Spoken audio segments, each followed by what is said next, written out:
Bonjour et bienvenue à Landia Vision Plus Télévision. C'est avec la mort dans l'âme, passe na beauté mandé une fois de plus na isu beaucoup dans la bino pour nous pesa bino sango o ya pasi pe ya liwa o ekangi ekwili mboka na biso République démocratique du Congo peut-être tout monde ici moko batoma ya mboka na biso moko bato mayele moko bato moto makanisi moko bato oyo na makanisi na ina maloba na bizaleli na pe na lolenge na kozala azalaki moto azali kotindika notre pays un peu plus vers l'avant à la personne de Henri Thomas Lokondo, un leader du Grand Équateur et un grand leader politique en Boka République démocratique du Congo, vraiment un homme vraiment de conviction, un homme d'opinion, un homme sincère comme ils allaient soutenir les politiciens congolais, un homme qui n'était pas dans les tchalelo, mais un homme qui savait faire la part des choses entre ce qui était utile et ce qui était agréable. Pinza un grand, un grand, c'est un grand avec un H majuscule, un grand par sa pertinence dans sa pensée, un grand par sa façon de faire, par sa façon de voir les choses. Et nous allons essayer un peu de comprendre qui était Henri Thomas Lokondo. Henri Thomas Lokondo, il est né le 27 juillet 1955 en Équateur, en République démocratique du Congo. Parce que le 27 juillet, quand même, ils ont fait le jour anniversaire, il y a papa à Botanga. Il est né le 27 juillet 1955. A bandi carrière politique na un père, le mouvement populaire de la révolution, il y a ma feu maréchal Mobutu Sese Seko Mobutu Wazabanga. Donc à un certain temps dans notre pays, il n'y avait pas le multipartisme.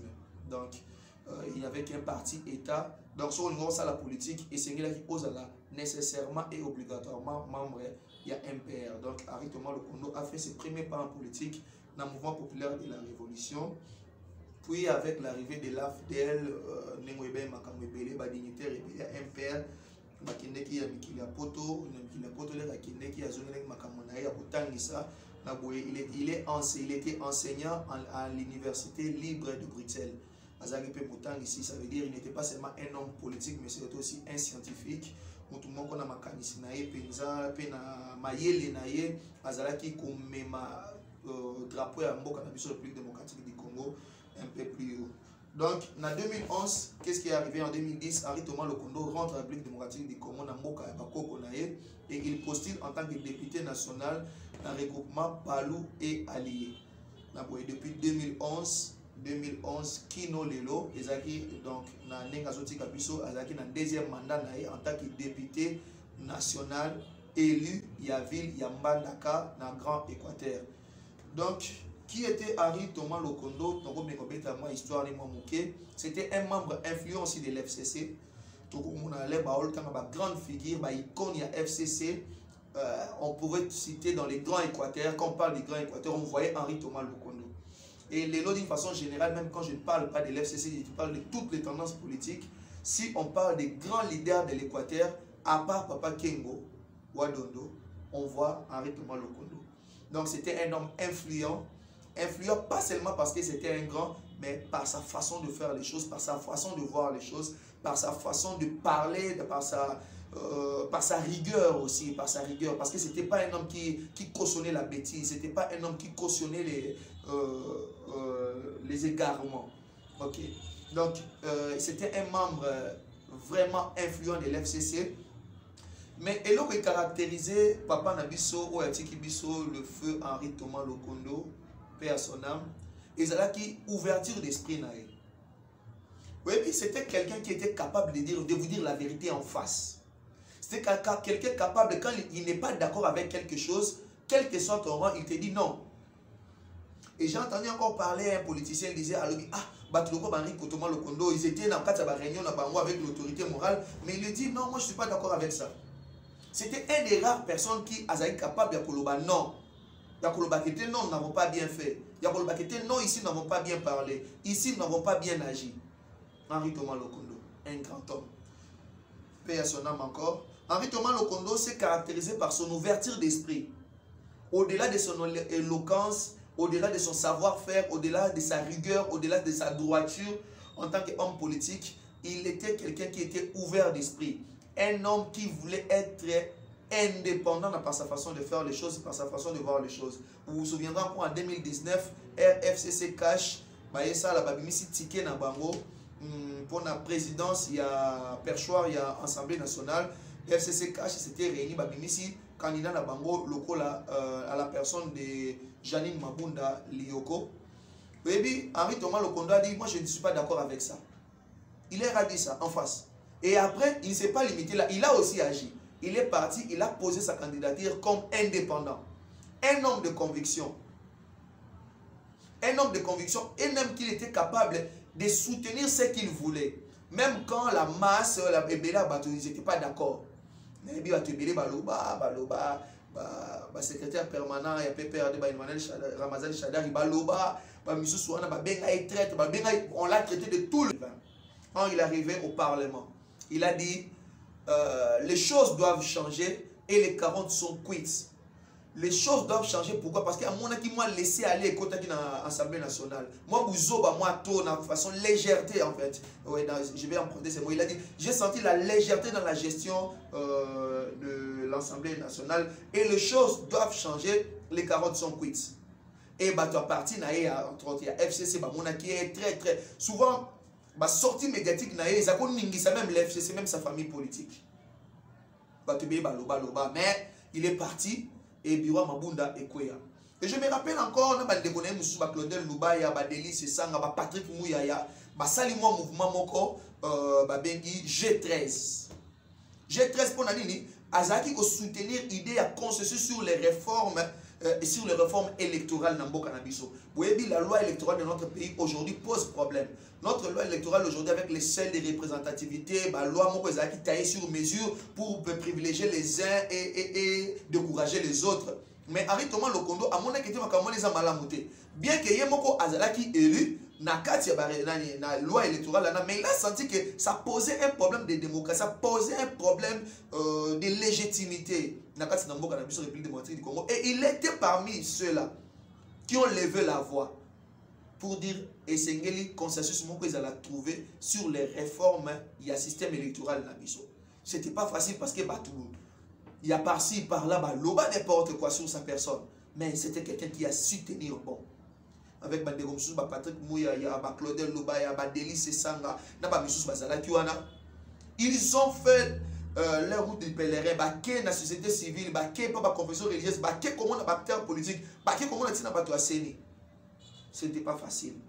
Un homme de conviction, il est capable de faire face à vents et marées, mais toujours rester correct par rapport à ce qu'il pensait. Donc, qu'est-ce qui est arrivé à Papa Nabiso, Henri Thomas Lokondo? Donc, depuis le 17 janvier, il était évacué dans l'Afrique du Sud pour un check-up, pour un contrôle, et pour un soin approprié. Et le 10 mars 2021, Atiki Biso, Atiki Libota Mounene, Papa Libota Mounene, Atiki Mwasina Bana, Atiki Libota Mounene, et puis africain, il n'a pas seulement la famille restreinte, même la famille élargie, même sa province est restée sans voix, tout le monde a ma voix, quand on peut parler sur entrer sur Twitter, au monde a ma politicien, au monde a quel respect dégager la personne, quel respect dégager la personne, quel respect, et pas bandeko mususu, oh bazaki kusala ba na ba commission, ba misusu, d'abord l'intelligence Yamutu, l'ouverture d'esprit et surtout aussi l'intelligence. Papa Nabiso accueilli. Et je me pose aussi la question en pensant comme ça. Pour Nani Nabiso ba système de santé Nabiso. On nous a parlé ici avec les 5 chantiers, hôpital des cinquantenaires, meilleur hôpital, le plus grand hôpital de l'Afrique centrale, une coquille vide. On nous a vendu des illusions avec l'hôpital des cinquantenaires. On nous a vendu des illusions. Qu'est devenu aujourd'hui Mama Yemo? Car Mapa Yemba, c'est devenu un problème. Qu'est devenu aujourd'hui Saint-Joseph? Qu'est devenu aujourd'hui les cliniques universitaires? Qu'est devenu aujourd'hui la clinique, je ne sais pas encore comment, Ngaliema? Les gens meurent. Pourquoi nos autorités, quand il faut se faire soigner, Bakendara toujours Libanda? Mais avec tout le pouvoir que vous avez, avec tout l'argent que vous avez, avec tout l'argent que vous investissez par-ci, par-là, pourquoi ne pas aussi prioriser notre système de santé? Un jour, j'ai parlé avec quelqu'un, j'ai échangé avec quelqu'un qui est en Belgique, oh non, vous savez, nous en Belgique, nous avons les meilleurs systèmes de santé du monde. Oui. Quelle richesse a la Belgique? Qu'est-ce qu'ils produisent? Quels sont les savants qu'ils ont? Mais pas la Bissau Congolais, nous avons de l'intelligence. Partez en Afrique du Sud. Je vu le meilleur chirurgien de Pretoria, c'est un Congolais, un Moulouba. Allez dans les secteurs sanitaires et santé en Afrique du Sud, vous trouverez qu'il y a que de médecins congolais. La majorité des meilleurs médecins en Afrique du Sud, ce sont des Congolais. Ceux qui vivent en Afrique du Sud, qui me suivent, ils ne peuvent pas dire le contraire. Toutes les intelligences que nous avons aujourd'hui, vu que le système n'est pas bon, vu qu'ils ne sont pas casés, vu qu'ils ne sont pas rémunérés, ils ne sont pas traités à leur juste valeur. Tous nos pères de Bango, ils sont dans les pays voisins, ils sont au Kenya, ils sont en Angola. En Angola, encore, j'en ai vu des médecins congolais. Les hôpitaux privés, les meilleurs hôpitaux privés en Angola, c'est tenu par des Congolais. Les infirmiers congolais et des médecins congolais. Qui est devenu Mamayem aujourd'hui?